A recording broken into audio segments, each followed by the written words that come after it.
चिंकी अपने घर में अपने पिता और एक सौतेली माँ के साथ रहती थी। उसके पिता रोज़-रोज़ काम के सिलसिले में सुबह ही घर से बाहर निकल जाते थे और शाम को घर लौटते थे। चिंकी की सौतेली माँ उसे बिल्कुल भी पसंद नहीं करती थी और बात-बात पर चिंकी को डांट-डपट लगाती रहती। इसलिए चिंकी दिन भर अपने बगीचे में ही तितलियों, फूलों और पंछियों के साथ खेलती रहती थी। शाम को जब उसके पिता घर आते थे तो उनसे ही बातें करती थी और उन्हीं का स्नेह पाती थी।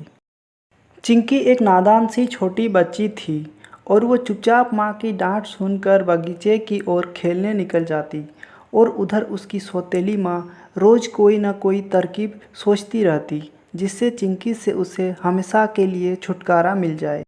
एक दिन चिंकी की सौतेली माँ ने चिंकी से कहा, चिंकी, आज हम लोग नदी किनारे चलेंगे। सुना है वहाँ एक बहुत ही खूबसूरत जंगल है और वहाँ पे ढेर सारे सुंदर सुंदर फूल, पक्षियाँ और तितली भी है। क्या तुम उन लोगों के साथ खेलना पसंद करोगी? चिंकी ने प्रसन्न होते हुए कहा, हाँ माँ, मैं ज़रूर जाऊँगी और उनके साथ ज़रूर खेलना चाहूँगी। चिंकी की सौतेली माँ यह सुनकर मन ही मन प्रसन्न होते हुए कहा, ठीक है, हम लोग ज़रूर जाएंगे, लेकिन हम लोग सबसे पहले खाना खा लेंगे, उसके बाद ही हम लोग चलेंगे।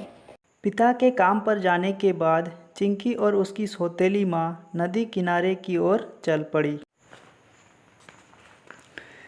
नदी किनारे एक बहुत ही घना जंगल था जहाँ काफ़ी सारे पेड़ पौधे, फूल, तितलियाँ और कुछ खतरनाक जानवर भी रहते थे। चिंकी की सौतेली माँ चिंकी को जंगल में छोड़ने आई थी जिससे चिंकी से उसको हमेशा के लिए छुटकारा मिल जाए।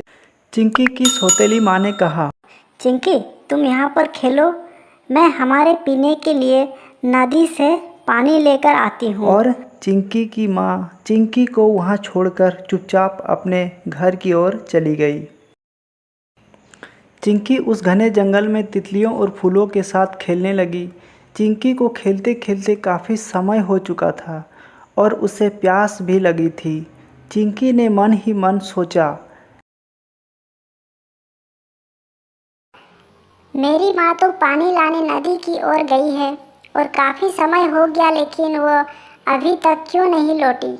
क्यों ना नदी किनारे चलकर देखा जाए कि क्या बात है। और चिंकी नदी के किनारे की ओर जाने लगी। ऊंचे ऊंचे पेड़ों और झाड़ियों के बीच कई सारे रास्ते थे। कुछ जंगल की ओर जाते थे तो कुछ नदी किनारे की ओर जाते थे। चिंकी ने गलत रास्ता चुन लिया और वो नदी किनारे न पहुंचकर जंगल के और भी अंदर चली गई। कुछ देर चलने के बाद चिंकी को जब यह एहसास हुआ कि वो जंगल में भटक चुकी है तो वो ज़ोर-ज़ोर से रोने लगी और माँ माँ की आवाज़ लगाते हुए वो जंगल में भटकने लगी। फिर अचानक से उसे कुछ आवाज़ सुनाई पड़ी और वो इधर-उधर ताकने लगी। तभी एक नागिन उसके सामने आ गई और उस नागिन को देखकर चिंकी काफ़ी डर गई और वो भागने की सोचने लगी, लेकिन उस नागिन ने कहा, डरो मत चिंकी, मैं तुम्हें कुछ नहीं करूँगी। मैं तुम्हारी मदद करने के लिए ही आई हूँ। चिंकी ने अपने आंसू पोंछते हुए कहा, क्या तुम मेरी माँ को ढूंढ सकती हो? नागिन ने कहा। हाँ चिंकी, हम दोनों मिलकर तुम्हारी माँ को ढूंढेंगे। चिंकी अब थोड़ा प्रसन्न हो गई और वो मुस्कुराने लगी। वो नागिन एक चमत्कारी नागिन थी और उसने अपनी चमत्कारी शक्तियों से सारा माजरा को समझ लिया। उसको चिंकी पर दया आ गया। वो नागिन चिंकी से बातें करते हुए जंगल में घूमने लगी। उस नागिन को पता था कि चिंकी की सौतेली माँ उसे छोड़कर घर जा चुकी है, इसलिए वो चिंकी का मन बहलाने के लिए थोड़ा जंगल में सैर सपाटा करने लगी। चिंकी को कुछ मीठे फल खिलाया और दोनों ने फूल, तितलियों और पंछियों के साथ खूब मस्ती की। सुबह से दोपहर हो चुका था।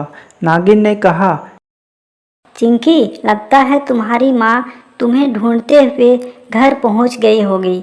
इस उम्मीद से कि तुम कहीं घर न पहुँच गई हो, इसलिए चलो मैं तुम्हें तुम्हारे घर छोड़ आती हूँ। ठीक है।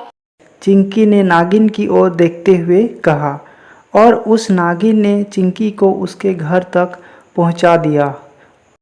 और उस नागिन ने कहा, चिंकी, अगर कभी भी तुम्हें मेरी ज़रूरत पड़े तो बस एक बार याद कर लेना, मैं तुमसे मिलने ज़रूर आ जाऊंगी। पर यह राज किसी को भी मत बताना, वरना फिर मैं कभी तुम्हारे पास नहीं आऊंगी। चिंकी ने नागिन के पास आकर नागिन को गले से लगा लिया और फिर अपने घर के अंदर चली गई। इधर घर के अंदर चिंकी की माँ मन ही मन बहुत ही प्रसन्न थी कि चलो चिंकी से हमेशा के लिए उसका पीछा छूट गया। पर जैसे ही उसने चिंकी को घर के अंदर आते देखा, वो चौंक गई। फिर चिंकी की माँ गुस्सा होकर बोली, तुम्हें बोला था ना वहीं पर रुकना, कहाँ चली गई थी? यह कहते हुए चिंकी की माँ चिंकी को मारने के लिए अपना हाथ उठाया।